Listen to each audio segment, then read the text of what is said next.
요한복음 8장 10절로 11절 두 절입니다. 같이 한 목소리로 보겠습니다.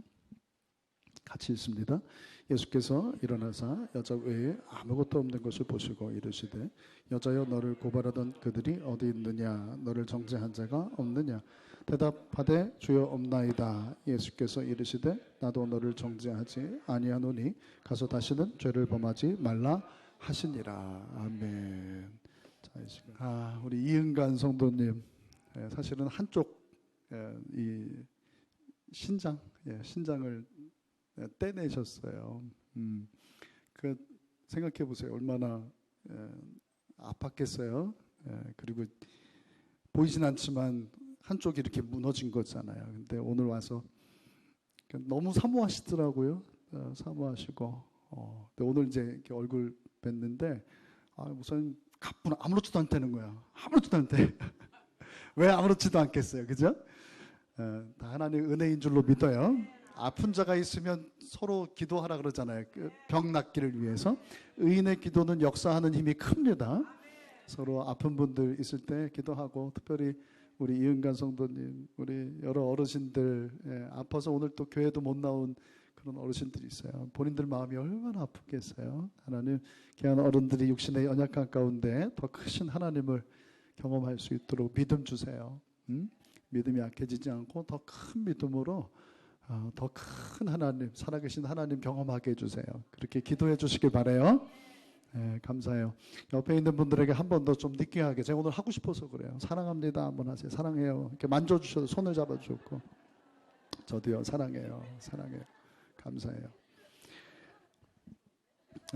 시작합니다. 준비됐죠? 오늘 어쩜 그렇게 기도를 마음에 쏙쏙 들게 하는지. 어쨌든 이름이 좋은 건지 뭔지는 모르겠어요. 근데 대부분 이렇게 그 숫자 돌림 가운데 진짜가 들어가면 더 좋고, 뭐 이렇게 야무지게 하는지 모르겠어요. 감사해요. 우리 교회는 이렇게 돌아가면서 아이들도 기도하잖아요. 자, 앞으로 청년들도 좀 넣어서 꼬맹이도 기도하는데 왜 청년들은 왜 못하겠어요? 기도는 누구의 특권이 아니에요. 큰 교회는 장로님들만 돌아가면서 뭐 이렇게 뭐 그럴 듯하지요. 장로님들 안정적으로 기도 잘하시지만 우리 다 하나님 앞에 나아갈 수 있어요. 그렇죠? 누구도 그죠? 강단을 독점할 수 없어요. 누구나 하나님 앞에 나아갈 수 있는 거예요. 그러니까 여러분들이 기도 순서가 주어졌을 때 이거 섬기는 겁니다. 그러니까 순종할 수 있길 바라요. 저는 못해요. 그러지 마세요. 이거 섬기는 거예요. 하나님께서 기뻐하는 일이니까 차례가 왔을 때 대부분 이제 1년 정도 우리 교회 등록한 지 1년 지났다 그러면은 이렇게 기도로 섬길 수 있는 그런 기회를 드려요. 꼭 사양하지 마시고 순종해 주시기를 바랍니다. 우리는 믿음으로만 구원받습니다. 아멘이시죠? 아멘 안 하면 제가 설명할 거예요. 그러니까 납득이 되면 진짜예요. 아멘 하세요. 빨리 끝날 거예요. 자, 단 회개하고 믿어야 돼요. 우리는 믿음으로만 구원받아요. 그런데 조건이 있다는 거죠. 그 조건이 뭐라고요? 회개 없는 믿음은 반쪽짜리가 아니라 그냥 가짜예요. 뭐라고요? 회개 없는 믿음은 반쪽이다. 뭐 노른자 먹어도 되고 뭐 흰자 먹어도 되고 뭐 그런 그게 아니에요. 그렇죠? 그냥 믿음이 없어요. 그러면 그거는 가짜, 아무 소용 없어요. 그러니까 씨가 없는 거예요. 그러니까 계란도 뭐라 그래요? 그거 좀 더 비싸죠. 유정란. 또 뭐예요? 우리가 일반적으로 먹는 거는 무정란. 병아리 낳을 수 있어요? 열매 맺을 수 있냐는 얘기예요. 열매 맺을 수 없어요. 그냥 믿음. 뭐 믿기만 하오, 믿기만 하오. 지금도 그렇게 전하는 전도자들, 그런 설교자들이 사실은 많이 있어요. 사실은요. 근데 성경은 분명히 얘기해요. 그냥 믿으면 안 돼요. 어떻게 믿어야 돼요? 뭐 하고요? 회개하고 믿어야 돼요. 회개하지 않으면, 다시 말씀드려요. 회개하지 않으면 생명의 열매를 맺을 수 없습니다. 구원받을 수 없어요.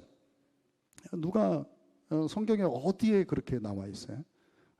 어디에도 앞뒤 맥락을, 전체적인 맥락을 따져보면 성경 어디에도 그냥 믿기만 하면, 그냥 주여 주여 하면 구원받는다?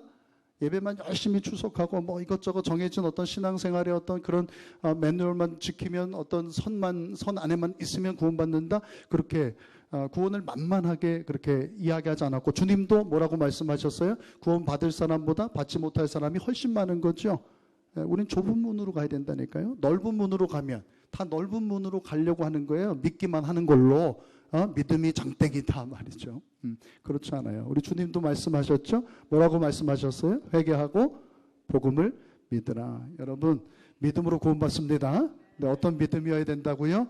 회개하고 믿을 수 있기를 주님의 이름으로 축복합니다. 우리가 다른 사람 말을 들으면 안 된다니까요. 전체적인 분위기, 다들 그러던데 이제까지 나 그렇게 배워왔는데 그렇지 않아요. 여러분, 예를 들어서 딱지가 날라왔어요. 분명히 나는 다른 사람들이 그 신호등에 서 있는데 신호 위반으로 딱지가, 과태료가 그게 날라온 거예요. 나는 사람들이 가길래, 다른 차들이 가길래, 한 대가 아니라 막 2대, 3대 막 슉슉 지나가더라 이거예요. 근데 갔어요. 근데 딱지가 날라왔어요. 누구 잘못이지요? 다른 사람들이 가길래, 그렇다길래 파란불인 줄 알고 갔다. 근데 딱지는 누가 내야 돼요? 과태료는? 그래도 내가 내야 되는 거예요, 여러분.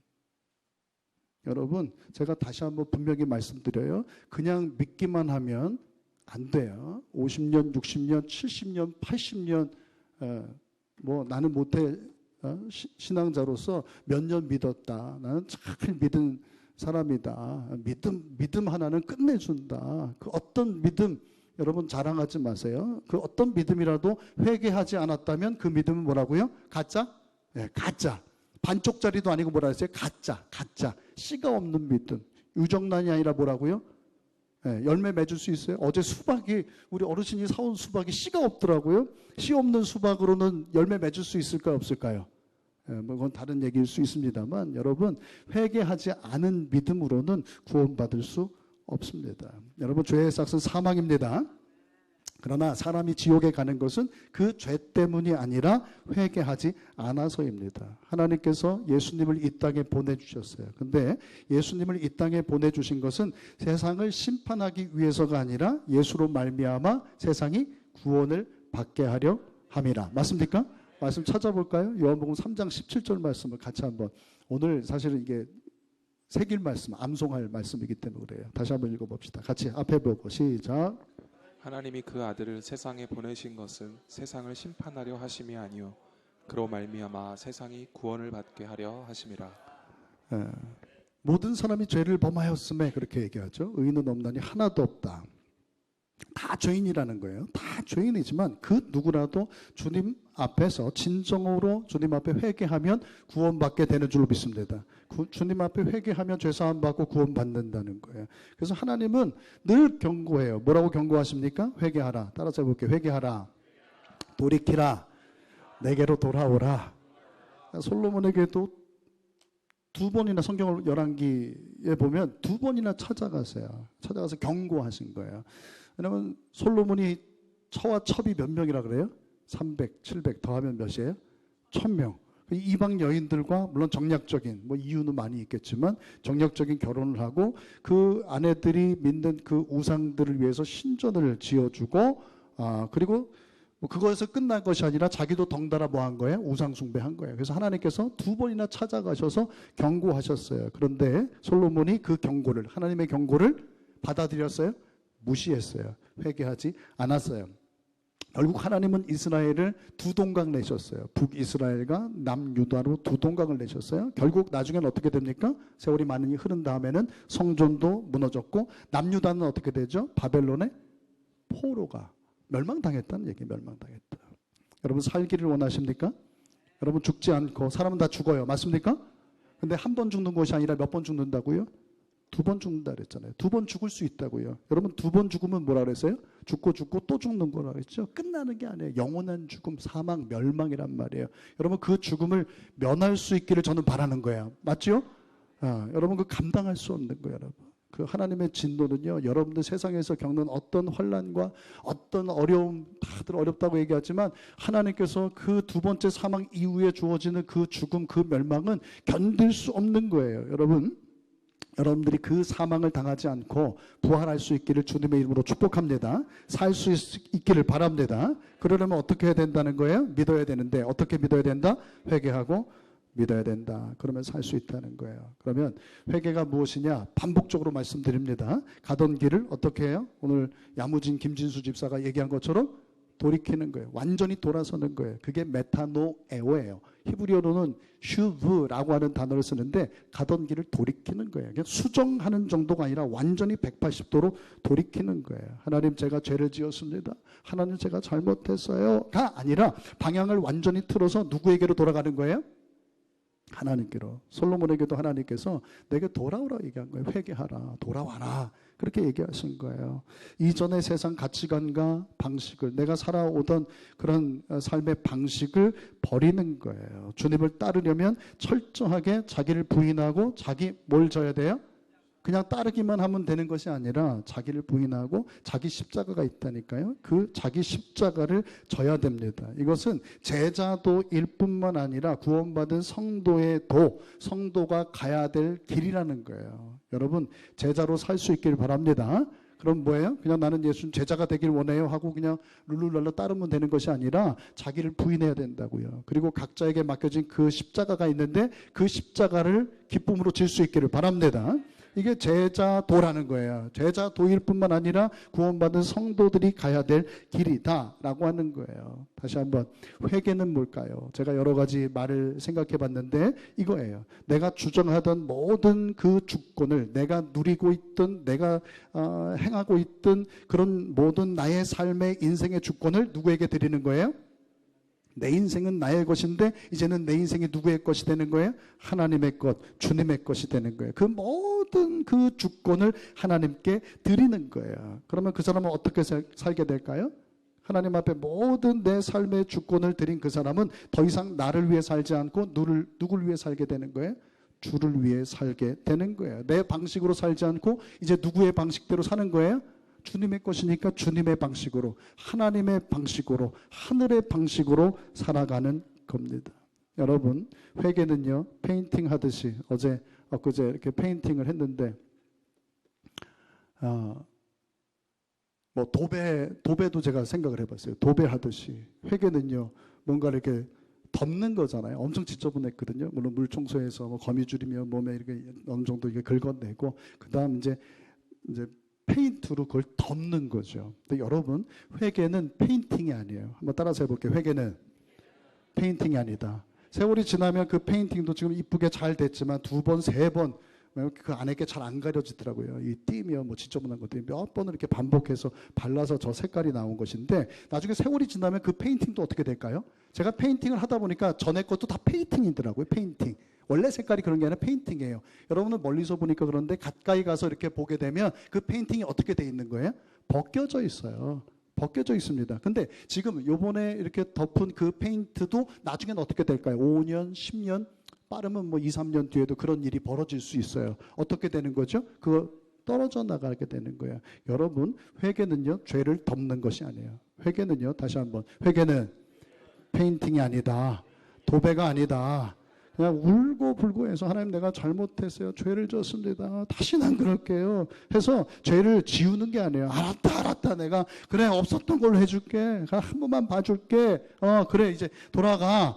하나님 감사해요. 뭐 이게 회개가 아니라는 거예요. 은혜를 깨닫고 진정 회개했다면 사실 어떻게 해야 되는 거예요? 정말 하나님의 은혜를 깨달았다면 사실 어떻게 되는 겁니까? 다시는 죄짓지 않는 거예요. 정말 회개했다면.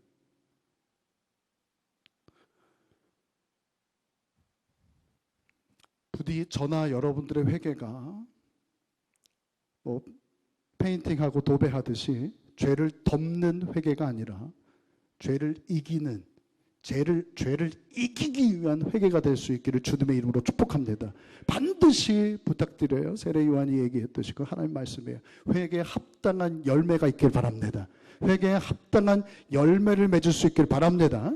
정말이에요, 여러분. 포도나무가 여러 가지가 있어요. 어떤 거 죽어서 파서 다시 뭐 심은 것도 있고, 또 하나 여러분들은 관심이 없겠지만 저는 너무너무 은혜를 많이 받기 때문에 행복하고 또 도전도 많이 받고 그 앞에서 기도도 하고 어쩔 때는 막 눈물이 나기도 하고 그래요. 지금 제가 눈여겨보는 포도나무가 있어요. 어디 있는 나무인지 아시겠어요? 좀 돌아본 분들은 아세요. 여러분 정말 하나님 말씀하세요. 말씀하신다. 저 지어진 것들을 당신이 지으신 저 식물들 통해서 말씀하신단 말이에요. 입구에 제일 오래된 포도나무 말고 그 다음 뭐 소나무 있고 그 첫 번째 포도나무 보셨어요? 잎은 무성하지 않지만 잎이 다 났어요. 싹이 트고 잎이 났는데 다른 거는 다 꽃이 피고 지금 열매를 맺을 준비를 하고 있어요. 잎은 있는데 그 정도면 충분해요. 열매를 맺을 수 있을 정도예요. 자세히 보시면 열매를 맺었어요? 못 맺었어요? 꽃이 폈어요? 안 폈어요? 안 폈어요. 작년에 그 나무가 열매를 하나를 달았어요. 제가 지켜보고 있어요. 나무를 잘못 산 건지 어떻게 한 건지 모르겠어요. 조건은 똑같아요. 근데 올해 꽃을 그래서 내년에는 그래도 좀 열겠지 생각하고 어쨌든 저는 그 나무에 정성을 들였어요. 아무래도 좀 약하니까 이제 뿌리를 더 이렇게 활착을 시켜야 되고 그렇기 때문에 더 마음을 썼어요. 가지 치기도 신경을 쓰고 여러모로 약을 줄 때도 그랬고 그런데 올해 열매를 못 맺었어요. 못 맺게 될 거예요. 꽃이 안 폈으니까. 지금 요만한 그런 알들이 이 송이들이 다 맺혀져 있거든요. 제가 그 나무를 보면서 만약에 그 나무가 만약에요. 그 친구한테 좀 미안하지만 자기도 나름대로 계획이 있는데 사정이 있는데 할런지 모르지만 내년에도 예를 들어서 열매를 못 맺어요. 내년까지는 제가 좀 참을 수 있을 것 같아요. 근데 그 다음에도 열매를 못 맺어요. 그 뜻은 뭐예요? 그 안에 생명이 있는 거 없는 거예요? 살아 있으나 진짜 죽은 거죠. 그렇죠? 그 나무를 제가 키울 필요가 있을까요, 없을까요? 포도나무는요, 아무짝에도 쓸모가 없어요. 그저 뭘 얻기 위한 거예요? 여러분 생긴 거 보세요, 포도나무. 그건 땔감으로도 안 돼요. 땔감으로 써도 그냥 후루루 하면 그냥 다 땔감으로 되지도 않고 그 저거 가지고 무슨 가구를 만들겠어요? 물론 요즘에 뭐 인테리어나 뭐 이런 거는 또 모르겠어요. 포도나무에게 구하는 건 뭐예요? 열매예요, 열매. 열매가 없다면 올 한 해는 참고 작년에도 한 송이지만 참아줬어요. 내년에 또 열매가 없고 그 다음에 또 열매가 없다면 제가 어떻게 할까요? 제가 나쁜 농부가 아니에요. 나쁜 농부, 좋은 농부를 떠나서 그 나무는 뭐예요? 열매 맺지 못하면 어떻게 해야 돼요? 파내야 돼요, 여러분. 그 나무를 눈여겨보고 있어요. 여러분, 하나님 우리를 눈여겨보고 계세요. 끊임없이 기회를 주시거든요. 끊임없이 기회를 주세요. 솔로몬에게도 2번이나 왕림하셨어요. 직접 찾아가셨어요. 근데 경고를 무시해요. 결국 회개하지 않아서 어떻게 됐다 그랬어요? 멸망당했어요. 나라가 두둥강 나고 성전도 무너지고 나라도 뺏기고 종살이하고. 여러분 분명히 회개하셨죠? 맞습니까? 정말 돌아선 분들 맞죠? 그럼 뭐예요? 잎사귀만 무성하면 안 돼요. 잎사귀 자랑하면 안 된다니까요. 가까이 가면 다 보여요. 주님은 열매를 구하신다고요. 반드시 열매 맺을 수 있길 바랍니다. 하나님은 오래 참으세요. 그러나 끝까지 참지는 않으세요. 잊고 사는 것 같아요. 여러분들이 그냥 하나님은 무조건 사랑의 하나님, 한없이 좋으신 하나님, 지극히 우리를 사랑하시고 긍휼히 여기신 하나님. 여러분 기억하세요. 하나님은 공의의 하나님이세요. 심판의 하나님이세요. 우리 주님이 처음 초림했을 때는 사랑의 주님으로 오셨어요. 우리를 구원하기 위해서. 2번째 오실 때는 어떤 주님으로 오신다고요? 심판주로. 그때 우리에게 열매를 내놓으라고 하실 거예요. 여러분 준비하세요. 저는 믿는데요, 주님. 전 믿는다고요. 아무리 잎사귀 자랑해봐야 소용없어요. 여러분 회개에 합당한 삶을 살 수 있기를, 회개에 합당한 열매를 맺을 수 있기를 주님의 이름으로 축복합니다. 오늘 본문의 그 부분 얘기를 제가 길게 하진 않을 텐데요. 간음을 하다가 어떻게 이런 일이 있을 수 있는지 모르겠어요. 현장에서 잡혀왔어요. 현장에서. 이게 이제 저희 그 필리핀에서 그런 일들이 많이 있다 그러는데 저희 백아무개 목사라는 분이 그걸 필리핀에서는 그게 이제 치안이라든가 뭐 이런 그리고 워낙 그 공무원 사회가 썩어 있어서 경찰들 특히나 그럴 수 우리나라에서 있을 수 없는 일인데 무슨 범죄라고 합니까? 사람을 딱 이렇게 함정을 파가지고 다 꼼짝달싹 못하게 해서 그 셋업 뭐 범죄라고 하나요? 셋업을 당한 셋업. 그래서 뭐 결국에는 이제 그 풀려가지고 근데 돈이 엄청 많이 들었어요. 근데 지금 이 여인도 어찌 보면 제가 이 여인을 두둔하는 것이 아니라 왜냐하면 간음을 하다가 간음은 어디에서 하죠? 밝은 곳에서 하나요? 사람들이 많은 곳에서 하나요? 사람들이 다 아는 곳에서 해요? 제가 여러분들이 안다고 생각해서 뭐 물어보는 게 아니라 상식적으로 뭐예요? 간음은 어둡고 후미진 데서 아무도 없는 곳에서 하는 거예요. 근데 간음을 하다가 현장에서 잡혀왔단 말이죠. 근데 이 여인을 우리 주님께서, 그 과정은 여러분들이 어느 정도 아시기 때문에 제가 그냥 넘어가요. 뭐 땅바닥에다 뭐라고 쓰시고 사람들이 어쩌고저쩌고 하니까 주님 뭐라 그러세요? 죄 없는 자가 돌로 치라. 그러니까 예수님 이제 고발하고 예수님을 막 시험에 빠뜨리고 예수님을 결국은 죽이려고 이제 그런 어떤 그 셋업이죠. 그것 자체가 셋업이고, 이 간음한 여인, 이 붙잡혀온 현장에서 간음하다가 붙잡혀온 여인도 누군가의 어떤 그런 어떤 무리들, 당시 종교인들이죠. 그 셋업이죠. 셋업. 그래서 그 상황들을 만든 것이죠. 근데 주님께서 주님도 그들을 셋업하셨는지 모르겠지만은 죄 없는 자가 돌로 치라. 막 씩씩대던 사람들이 하나 둘 젊은 사람들, 이런 사람 저런 사람들이 다 돌을 내려놓고 돌아갔다는 것이죠. 너를 고발하던 사람들이 어디 갔느냐? 없습니다. 근데 주님 뭐라고 말씀하세요? 나도 너를 정죄하지 아니하노니 다시는 가서 다시는 죄짓지 말아라. 저는 나도 너를 정죄하지 않는다, 이 말씀에 너무너무 마음이 제가 무너졌어요. 은혜가 되고, 사람은 누구도 심판할 수 없어요. 누구도 판단해서는 안 돼요. 입법자와 재판자는 오직 누구라는 거예요? 우리 하나님이세요. 우리 하나님. 여러분 누구도 판단하지 않기를 바랍니다. 다 인간은 뭐라는 거예요? 모든 사람이 죄를 범했다고요. 의인은 없나니 하나도 없다고요. 예. 이만한 죄를 졌든 요만한 죄를 졌든 다 똑같아요. 여러분 요만한 모래알을 바다에 물에 던져요. 뭐 요만한 돌을, 어떤 주먹만한 돌을, 뭐 큰 무슨 바위만 물에 가라앉는 것이 아니라 결국 뭐예요? 요만한 그런 모래알도, 여러분 다 똑같아요. 여러분들 나는 뭐 그런 죄는 안 져봤어요. 뭐 간음하고 뭐 막 그런 사기치고 뭐 이런 뭐 그런 건 안 해봤어요. 그렇다고 해서 여러분들이 의인이란 뜻은 아니겠죠? 그렇죠? 왜 사람들이 주님이 죄 없는 자가 돌로 치라 그랬을 때 씩씩대면서 막 의인인 것처럼 막 돌을, 어떻게 저 여자가 말이지, 그런 어떤 더러운 말이지, 율법에서 그만 죽는다고 얘기했는데 겁도 없지 하면서 막 씩씩대, 어떻게 하나님을 그렇게, 하나님 말씀을 그렇게 할 수 있지 하면서 돌을 쥐고 죽이려고 했던 그 사람들이 죄 없는 자가 돌로 치라 했을 때 돌아간 그 이유는 뭘까요? 왜 돌아갔죠? 돌을 내려놓고 그 씩씩대던 막 코에서 막 김이 나오면서 막 죽일 듯이 말이죠. 자기 누구와 간음한 거, 어찌 보면 자기하고 상관도 없는 그 여자, 어찌 보면 되게 불쌍해. 저는 생각할수록 불쌍해요.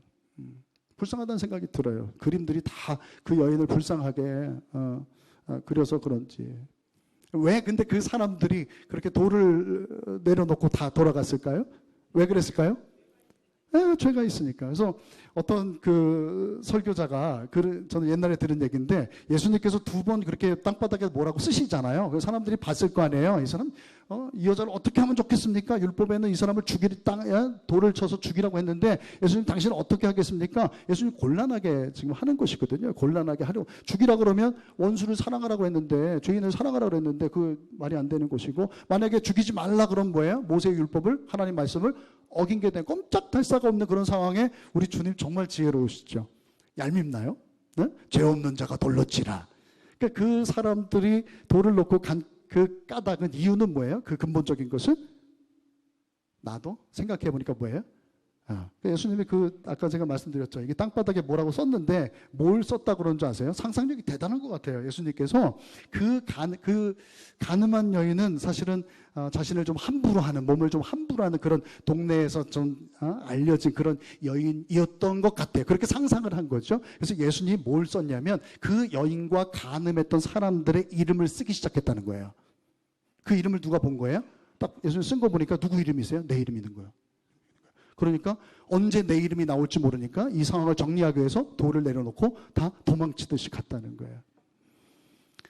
어찌 보면 모르겠어요. 우리 사회가 그래도, 우리 한국이 다른 어느 나라보다 깨끗하고 정직하고 뭐 그렇다는 얘기를 듣습니다만, 오늘날은 방귀 낀 놈이 뭐라 그래요? 더 성낸다 그러죠. 근데 당시 사람들을 지금 생각해 보면 오늘날 너무나 오히려 죄 지은 사람, 오히려 막 이만한 죄를 지은 사람들은 어때요? TV에 나오고 막 더 큰 소리 치고 할테문 해보라 그러고 막 어마어마한, 어떤 사람은 요만한 죄를 짓고도 징역을 살고 구속되고 그러는데, 어떤 사람은 이만한 돈을 횡령하고 했는데도 오히려 큰 소리 치고 오히려 공격하고 막 그러잖아요. 그런 오늘날의 사회를 생각하게 되면 당시 사람들은 뭐 신앙적이었다라고 얘기할 수는 없지만 참 양심적이었다. 그런 생각이 들어요. 여러분, 저는 여러분들이 신앙적이길 바라요. 영적인 사람이 되길 바랍니다. 그러나 더불어서 여러분, 상식적인 사람이 될 수 있길 바라요. 양심적인 사람이 될 수 있길 바라요. 기도 많이 하고 영적인 사람이다, 뭐 어쩌다 저쩌다, 뭐 성령의 어떤 은사를 받았다. 그런데 상식적이지 않아요. 행동하는 게, 말하는 게. 여러분, 그 사람이 그리스도의 이 복음의 증인 될 수 있을까요? 그럴 수 없어요. 여러분, 뜨겁게 주님을 사랑하십니까? 신령한 하나님의 은혜를 많이 경험할 수 있길 바랍니다. 그러나 상식적이어야 돼요. 여러분들이 세상에 빛이 되고 소금이 되려면 세상 사람들이 여러분들의 삶을 납득할 수가 있어야 돼요. 여러분들의 말하는 언행을요, 여러분들의 태도, 사람을 대하는 어떤 태도 있죠. 그런 어떤 삶의 어떤 방식들을 납득할 수가 있어야 돼요. 주님을 사랑한다고 하고 하루에 몇 시간씩 기도하고 금식을 뭐 며칠씩 하고 뭐 했다 하는데 세상 사람들도 짓지 않는 그런 죄를 져요. 아무렇지도 않게. 죄가 죄인 줄도 몰라요. 다 그렇게 사는 거지 뭐. 그런 식이에요. 그리고 하나님 앞에 나와서는 하나님, 제가 죄를 졌네, 먹고 살다 보니까 어쩔 수, 육신이 약해서 어쩌고저쩌고. 그건 회개가 아니라 뭐예요? 핑계예요. 회개가 아니라 뭐예요? 반성이에요. 반성. 여러분, 그것으로 구원받을 수 있어요? 그 믿음으로 구원받을 수 없어요? 구원받을 수 없어요. 여러분, 저는 여러분들이 영적인 사람이 될 수 있길 바랍니다. 신령한 하늘의 은사를 많이 맛볼 수 있기를 주님의 이름으로 축복합니다. 더불어 상식적인 분들이 될 수 있길 바랍니다. 합리적이고 이성적인 분들이 될 수 있길 바랍니다. 양심적인 삶을 살 수 있기를 바랍니다. 우리 옆에 있는 분들에게 우리 양심적으로 사십시다. 한번 하십시다. 또 이렇게 하세요. 옆에 사람 탁 치면서, 정말이에요, 믿는다고 하면서 상식적이지 않다니까요. 그런 분들이 많아요. 옆에 있는 분 좀 때려요. 상식적으로 삽시다. 한번 합시다. 상식적으로 사십시다. 그래야 사람들이 감동을 받죠. 자기들보다도 못한 상식을 가지고, 그런 도덕적인 기준을 가지고 뜨겁다, 나는 그 무슨 방언이 무슨 의미가 있고 예언이 무슨 의미가 있겠어요. 어쨌든 그 사람들은 모르지만 예수님은 심판자로, 그분은 하나님이시기 때문에 그 여인을 정죄할 수가, 억울하든 뭐 하든지 간에 이만한 죄든 뭐 이만한 죄든 예수님은 정죄할 수 있는데, 예수님 뭐라고 말씀하세요? 그들도 결국은 그렇게 돌아간 것처럼 나도 너를, 내가 하나님이지만, 나는 아무 흠도 없는 하나님이야. 죄도 없고 흠도 없는 그런 하나님이지만 나도 너를 정죄하지 아니하노니 이제 가서 다시는 죄짓지 말아라. 예수님께서 율법을 말하자면 뭐예요? 어기신 거예요. 하나님의 율법을, 당신이 정한 그 법을 어기신 거예요. 목숨을 거신 거예요, 당시. 왜냐하면 당시 바리새인들이나 종교인들은 결국 이런 어떤 셋업을 한 이유는 뭐예요? 예수님을 높여주려고? 그게 아니죠. 예수님을 죽이려고 하는 거예요. 예수님을 성경을 보게 되면 고발한 어떤 그런 건수를 만들기 위해서 이 일을 했다는 거예요. 그러니까 예수님은 목숨을 걸고 이 여인을 죽어마땅한, 억울하든 뭐 하든지 간에 죄로 인해서 죽어마땅한 이 여인을 구원해 주셨어요. 그런데요, 제가 묻습니다. 이 여인이 그 예수님의 그 은혜를 진정 깨달았다면, 이 여인은 아까 말씀드렸어요. 동네에서 소문난 그런 여인이라고. 근데 이 여인이 정말 주님이 어떤 은혜를 베푸셨는가, 주님이 목숨을 걸고 그 자신을 살려줬단 말이에요. 그 은혜, 자신의 죄를 알고 그럼에도 불구하고 주님이 아셨을 텐데 그런 자신을 정죄하지 않고 살려주신, 구원해주신 그 하나님의 은혜를 진정 깨달았다면 그 여인이 또 간음했을까? 또! 저는요, 절대 그럴 리 없다. 그리고 정말 은혜를 깨달았다면 절대 그래서는 안 된다. 그럴 수 없다. 저는 이 여인이 완전한 변화된 삶을 살았을 거라고 믿습니다. 먹고 살다 보니까 또 그랬네요, 이랬네요, 저랬네요. 그럴 수 없다는 거예요. 나름 근거도 있어요. 제가 물론 아닐 수도 있는데 성경에 나름대로 근거가 있는데 그게 연결이 잘 안 되는 부분도 있는데 제가 이런 얘기를 들었어요. 이 여인이요. 이 현장에서 가늠하다 잡혀온 이 여인이 누가복음 7장에 한 여인이 또 나오거든요. 누군지 아시겠어요? 그분도 동네에서 유명한 분이에요. 죄를 지은 여인.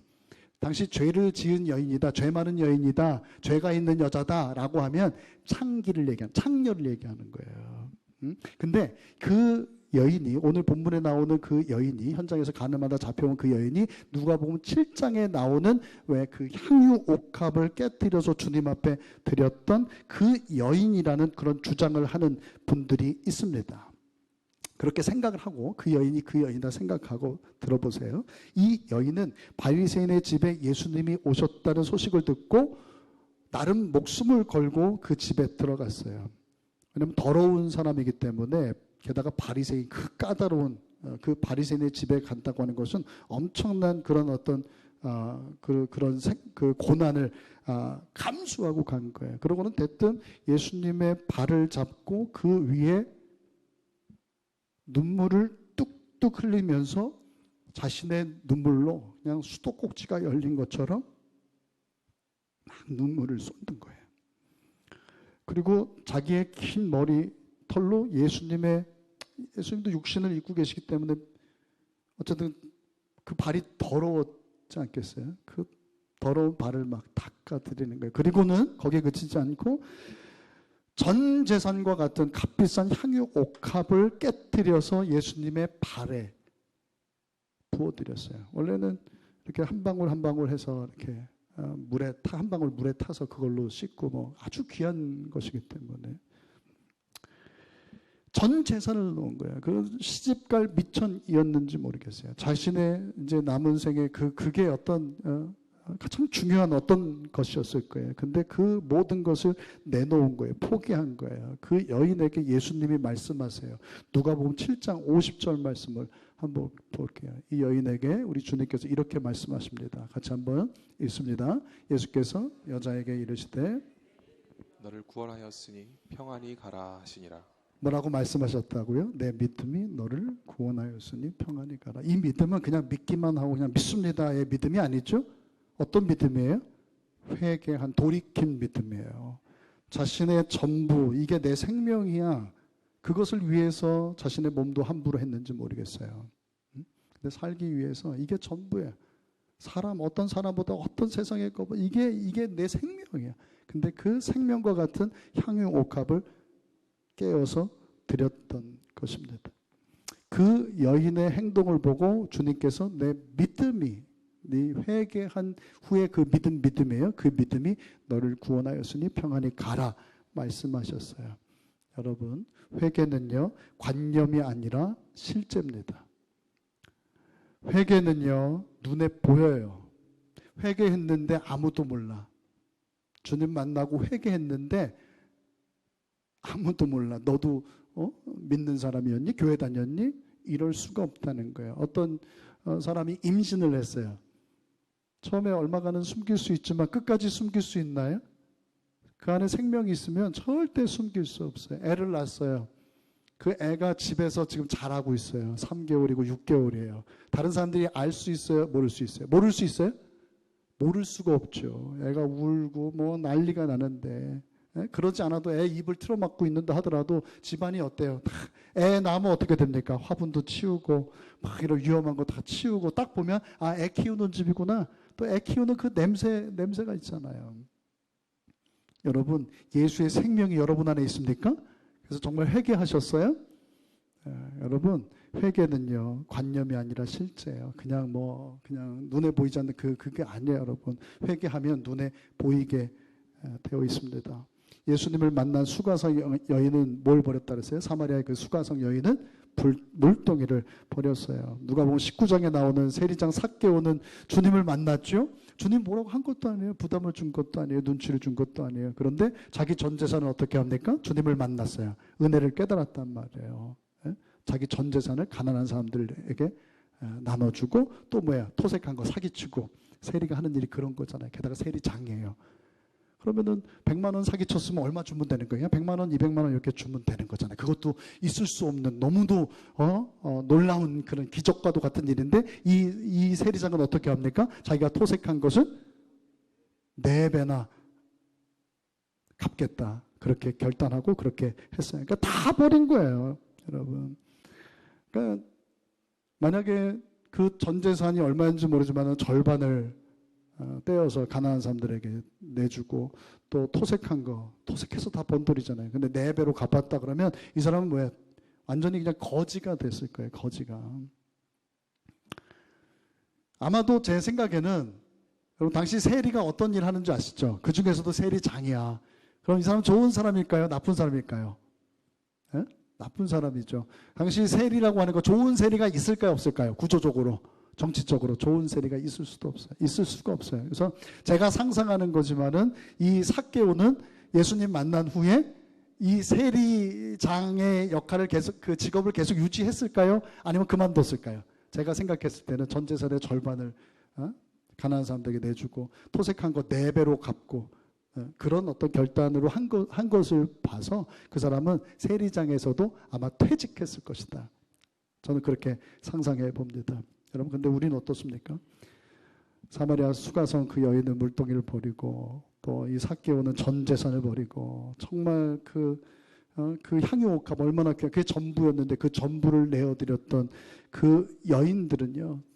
정말 하나님 앞에 구원받은 거 아니에요, 여러분. 어마어마한 은혜를 깨닫고 그것을 했단 말이에요. 그런데 우리는 어떤가라고 하는 거예요. 우리는 다른 구원을 받았는가? 우리는 덜 은혜를 받았는가라고 하는 거예요. 여러분, 나는 50데나리온 빚졌던 자입니까? 우리도 그들처럼 500데나리온, 10,000달란트를 빚진 자라는 거예요. 그래서 죽어도 몇 번 죽어도 괜찮아요? 골백번을 죽어도 마땅한 자가 우리라는 거예요. 그런데 우리도 무엇 받은 거예요? 살리심을 받은 거예요. 죄사함 받고 구원 받은 줄로 믿습니다. 하나님은 우리의 죄를 도말해 주셨어요. 여러분, 이사야서 43장 25절 말씀 볼 수 있나요? 당시 그 이스라엘 백성도 하나님 예배했어요. 하나님께 번제를 드리고 제사를 드렸는데 그 이스라엘의 마음은 하나님을 멀리 떠나 있었다, 그렇게 이야기를 해요. 여전히 죄악 가운데 있어요. 근데 하나님께서 뭐라고 말씀하시냐면 나는 내 허물을 도만하는 자다. 내 죄를 기억도 하지 않으리라. 여전히 죄 가운데 있다고요. 하나님을 멀리 떠나 있어요. 이품무성해요. 물론 하나님 여전히 예배하고 있어요. 번제도 드려요. 그런데 마음은 멀리 떠나 있어요. 아직 죄악 가운데 있다는 거예요. 그런데 주님께서 뭐라고 말씀하세요? 나는 너희의 허물을 도말하는 자다. 쉽게 얘기하자면 뭐 하는 자다? 도배한다. 이렇게 얘기하는 거예요. 근데 이 도말한다는 말이요, 조금 우리말로 번역하면서 좀 문제가 있다는 생각이 들어요. 우리는 아까 페인트 얘기했지만 이렇게 페인팅을 하고 나면 뭐예요? 이 페인팅이 벗겨지게 되면 그 안에 못자국이며 이런 더러운 것들이 그대로 있는 것이잖아요. 그런 도말이 아니라 그 뒤에를 보게 되면 네 죄를, 네 못자국, 네 흠, 네 어떤 그런 허물들을 우리 주님 뭐 한다고요? 여전히 기억한다고요? 그 페인트 걷어내면, 그 하나님의 은혜를 걷어내면 여전히 넌 죄인이야. 그게 아니라 나는 너희의 죄를 뭐 한다고요? 기억도 하지 않는다. 할렐루야. 하나님께서 여러분들의 죄를 용서해 주셨어요. 도말해 주셨어요. 근데 그냥 덮어주신 정도가 아니라 우리 주님은 그 죄를 기억도 하지 않는다는 거예요. 여러분, 그 은혜로 우리가 구원받은 줄로 믿습니다. 그 은혜로 구원받은 거예요. 그렇다면 수가성 여인이나 이 삭개오처럼 그 향유옥합을 드렸던 그 여인처럼 우리도 전부를 내어드릴 수 있어야 될 줄로 믿습니다. 네, 여러분 잊지 말아야 될 것은 주님은 여러분들의 죄를 기억하지 못한다 할지라도 뭐예요? 우리는요? 우리가 어떤 사람한테 은혜를 베풀었어요. 우리는 잊어야겠죠. 근데 그 사람은 잊으면 돼야 안 돼요. 여러분, 여러분들이 죄인이라고 하는 것을 잊지 않을 수 있게 바랍니다. 골백번 정말 죽어 마땅한 죄인임에도 불구하고 우리 주님께서 그 목숨을 버리심으로 우리를 죄 사해 주시고 구원해 주셨다라고 하는 것을 잊지 않고 살아갈 수 있기를 주님의 이름으로 축복합니다. 우리가 그 은혜를 받은 거예요. 다르지 않단 말이에요. 다르지 않단 말이에요. 그런데 우리는 매번 하나님 용서해 주세요. 한 번만 봐주세요. 다시는 안 그럴게요. 울며 불며 분위기에 따라서. 그리고 또 어떻게 합니까? 또 그 죄를 또 짓는 거예요. 여러분, 이것은 다시 말씀드려요. 회개가 아니라 뭐라고요? 나 울었는데요. 막 큼직하면서 기도했는데요. 그 회개했는데. 근데 또 죄를 져요. 그것은 회개가 아니라 반성이에요. 여러분, 회개는 완전히 돌이키고 다 던지는 겁니다. 다 버리는 거예요. 여러분, 이건희라는 분 아시죠? 돌아가셨죠? 삼성의 그 전 회장을 얘기하는 거예요. 1993년 프랑크푸르트, 독일이죠. 독일의 그 임원들을 회동시켰어요. 그리고 유명한 선언을 하죠. 신경영 선언이라고 하는 거예요. 그러니까 아마도 제가 그 예전 기록을 보게 되니까 이런저런 그 선진국에 가서 그 글로벌 기업들을 견학을 한 거예요. 이건희 회장이. 근데 다르더라 이거예요. 그런데 그러면서 이제 많이 반성하고, 야, 이러면 안 되겠다. 이래가지고는 우리는 이거 뭐 지금 당장 그렇지만 글로벌 기업이 되기는 그냥 이제 망하겠다 말이지. 그러면서 어떤 장면을 보게 됐냐면 이렇게 공장을 돌아다니는데 어떤 그 직원이 불량이 난 부품이 있는데 그 부품을 막 깎아가지고 그대로 또 사용하더라 이거예요. 근데 여기에 너무 기가 차고 막 경노한 거예요. 그러면서 했던 말이, 이거 유명한 말이죠. 아니 3만 명이 그 물건을 그렇게 만들었는데 6천 명이 쫓아다니면서 그 물건을 고친다는 게 말이 되냐. 그러니까 분량이 너무 많다. 이제 그런 얘기를 하는 거죠. 이렇게 되면 절대로 삼성은 살아남을 수 없다. 글로벌 기업이 될 수 없다. 하고, 그래서 그때 정말 유명한 말을 했는데 뭐라 그래요? 마누라와 자식 빼고는 뭐 해라? 그 임원들한테 다 바꿔라. 누구하고 누구 빼고요? 끔찍해요? 잘 됐네. 그런 생각 하시는 분들 계실런지 모르지만 마누라하고 자식 빼고는 다 바꿔라. 그래야 우리 삼성이 글로벌 기업이 될 수 있다. 하고 그 다음인가요? 94년인가 95년도에는 어느 공장에서 물건이 이제 하자가 나온 거죠. 엄청난 그런 하자가 나왔는데, 지금으로 치자면 리콜 그냥 해주면 될 일인데 리콜 했는가요? 아니, 그 만든 물건이 무슨 노트북인 것 같아요. 제가 태우는 거 보니까 150억이 넘는 그 물건을 어떻게 했어요? 그냥 고쳐서 어떻게 팔면 돼, 싸게 팔거나, 여러분 그렇게 생각할 수 있잖아요. 근데 어떻게 했어요? 이건희가 다 태워버렸어요. 화형식을 했어요. 여러분, 세상 사람들도 그렇게 한다는 얘기예요. 세상 사람들도. 여러분, 정말 주님을 만났다면 회개할 수 있길 바랍니다. 그냥 방향을 수정하는 것은, 그냥 리모델링 하는 것은 회개가 아니라는 거예요. 완전히 바꾸는 거예요. 다 버리는 거예요. 내가 살아왔던 삶의 방식을 완전히 철거하는 거예요. 내가 살아오던 방식대로 살면서 그냥 조금 더 베풀고 조금 더 넉넉하게 고상하게 좀 더 나누면서 사는 거, 내가 가던 방향은 포기하지 않고 그대로 가면서 그 죄악을 내 손에 쥐면서 그 직업을 유지하면서 그 일을 포기하지 않으면서 야, 덜 한다, 덜 죄 짓는다 라는 그런 생각으로 살아가는 것은 회개가 아니라는 거예요. 여러분, 우리 주님께서 우리에게 요구하는 구원에 이르는 회개는 이전보다 좀 더 착하게, 고상하게, 좀 더 베풀고 나누면서 사는 정도가 아니라 내가 자랑하고 의지하던 모든 것을 하나님께 양도하는 거예요. 내가 주장하던 모든 것들을 하나님께 드리는 거예요. 내 방식을 전혀 버리는 거예요. 섞어서 쓰는 게 아니에요. 그것은 반쪽짜리가 아니라 뭐라 그랬어요? 제가 서두에? 그거는 그냥 가짜예요, 여러분. 가짜, 여러분. 그 생명을 줄 수 있어요? 구원받을 수 있어요? 구원받을 수 없다는 거예요. 우리 주님이 오늘 우리에게 말씀하세요. 회개하라고 오늘도 말씀하세요. 회개하라. 제가요, 어제 이제 설교를 준비하고 마무리를 하고, 어제 몸이 사실 되게 좀 피곤했어요. 근데도 잠자는데 애를 먹었어요. 잠이 잘 안 오더라고. 근데 제가 10시, 11시 좀 이제 마지막 최종적으로 이제 설교 후 찬양을 고민을 하는데,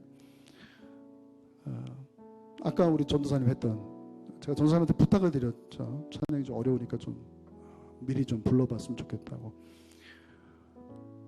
오늘 본문에 나온 그 장면을 이렇게 노래로 만든 거예요.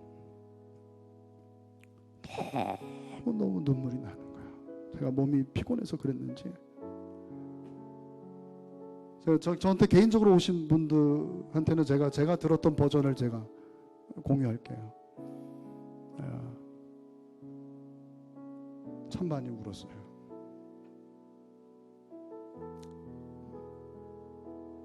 제가 잘 우는 편이거든요. 어제는 아주 혼자 통곡을 했어요. 이 요한복음 8장을 묵상하고 설교 준비하고, 사실 이 요한복음 8장도 갑자기 사실은 그냥 지나가는 그런 본문으로 그냥 했다가 어제 그냥 본문으로 그냥 제가 정했는데,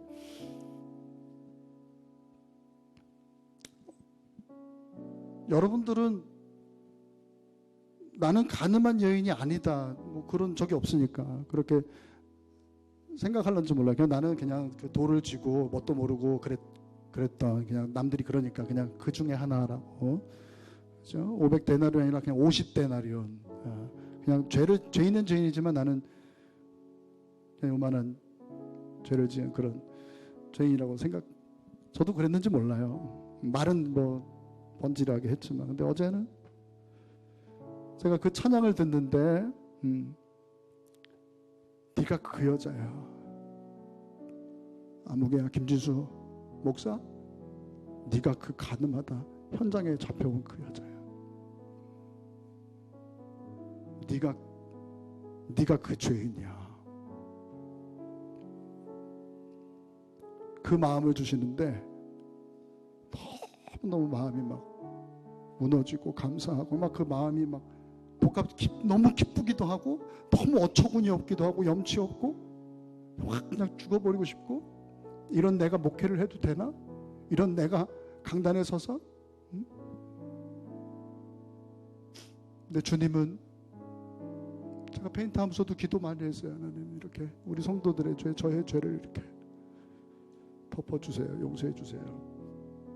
근데 주님은, 나는 기억을 해요. 나는 그걸 기억하니까 제가 괴로운 거죠. 여러분도 그런 거죠. 주님은 기억도 하지 않으신다. 기억도. 누구한테 말할 것도 없어요, 여러분. 여러분, 하나님 앞에, 우리 주님 발 앞에 엎드릴 수 있기 바랍니다.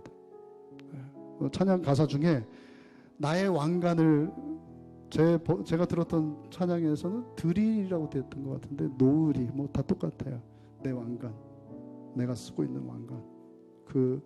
누가복음 19장에 나오는 그 여인한테는 그 향유옥화, 삭개오에게는 그 돈, 수가성 여인에게는 그 물동이, 그것을 누구에게 드려야 되는 거예요?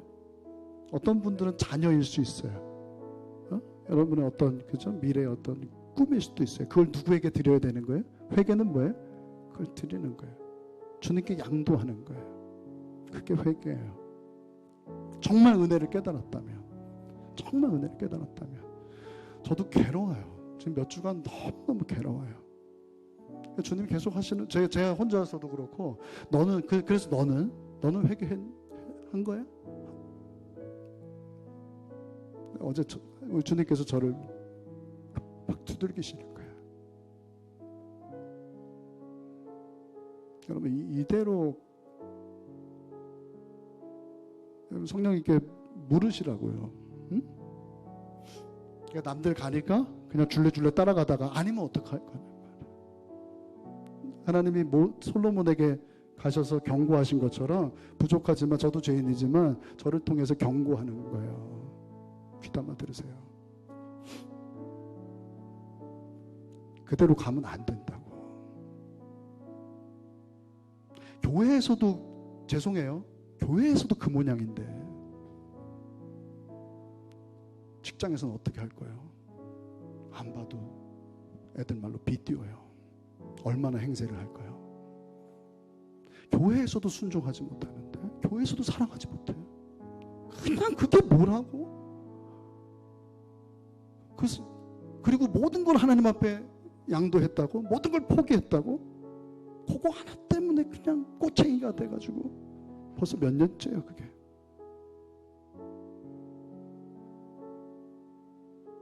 주님 발 앞에 엎드리세요.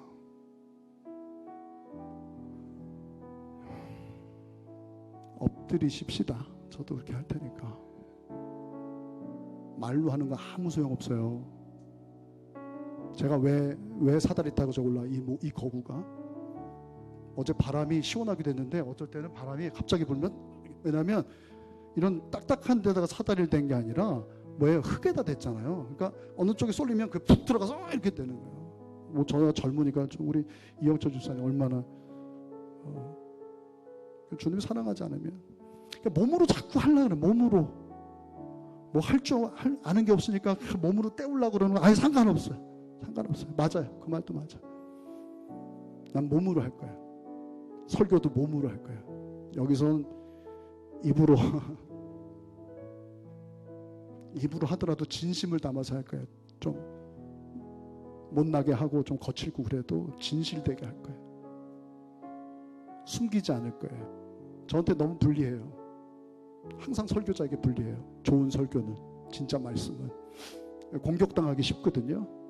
무서워하지 않을 거예요. 그래도 내가 회개하고 구원받는 게 더 중요해요. 여러분들한테 인정받는 것보다. 여러분들 달라요? 우리 집사람한테 내가 혼날 거야. 이제 또 뭐 당신 뭐 괜히 그런 뭔가 상상하는 그런 얘기 하지 말라고. 당신 같은 사람이 어디 있다고. 나는 하나님 앞에서 얘기한 거야. 나를 살리기 위해서. 그래도 왜 그러잖아요. 담배를 끊으려면 어떻게 해야 된다 그래요. 자꾸 얘기하라 그러잖아요. 병은 알리라 그러잖아요. 그런 의미예요. 여러분 모였을 때 서로 회개하세요. 그걸로 또 한 것을 잡았다 그러지 마시고 도와주세요. 바르게 살 수 있도록. 그게 복 있는 거예요. 아쉬레이라는 말이요. 근본적으로 들어가니까 바르게 옳은 길을 걷는 거더라고요. 여러분 복 받으시길 원하시지요? 그럼 어떻게 해야 돼요? 그냥 주여 주여 하면 되는 거예요? 아니에요. 바르게 살아야 되는 거예요. 바르게. 그게 복이에요. 어떻게 사는 게 바르게 사는 거죠? 주님 앞에서 주님과 함께 사는 거예요. 나를 위해 살지 않고 주를 위해 사는 거예요. 내 방식으로 살지 않고 주님의 방식으로 사는 거예요. 저는 여러분들에게 그런 믿음의 결단이 있길 바랍니다. 쉽지 않아요. 우리가 할 수 없어요. 주님이 도와주실 거예요. 주님께 은혜를 구하세요. 이 여인처럼 깨달은 거예요. 주님 만나고 은혜를 깨닫고 나니까 이거 향유옥화 이거 나를 살릴 수 있는 게 나를 더 목마르게 하는 거구나. 그리고 수가생이 물동이를 버렸던 거 이 향유옥합을 이 여인은 깨트렸던 것이고 그런 거예요. 여러분 깨트리세요. 돌이키세요. 하나님 말씀에 순종하면 하나님께서 여러분들의 죄를 사하시고 여러분들의 영혼이 잘 되게 될 겁니다.